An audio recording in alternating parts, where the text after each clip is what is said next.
синдрому бар, өзгөчө балдар колдоп келишти. Бүгүнкү лозунг. Мун баарыңыздарга жагымдуу матч буйругуздар оюнда калоо менен бирге. Назарыңыздарды кайтканыбызга жашыл майдан үстүнө кайтканыбызда баарыңыздар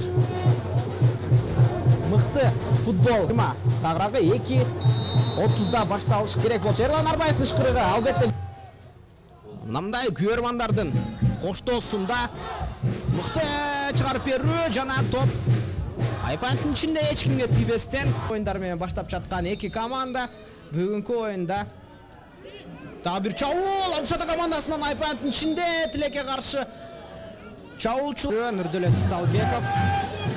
Сталбеков чабуулда тандашынын арасына жана дарбазага дагы бир жолу узатылган сокку багытталган маяттан алыска кетирүүгө аракет кылган, бирок деген менен Алайдын чабуулу дагы бир рет жарабуу алдында Динмухаммед Талайбековдун көтөрүп берүү, кайрадан рикошет, Кайрат Изаков,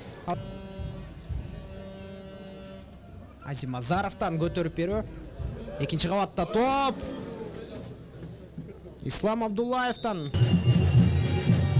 точун күрөш, чабуулду улантуу мүмкүн, экинчи кабат менен көтөрүп берүү, өнөргөсү бузулду, жок, Эрланбек Османов.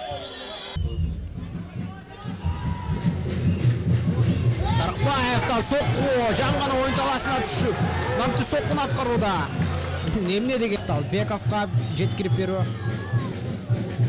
Сталбековтан көтөрүп берүү аткарылууда жана Марсель Исламкулов.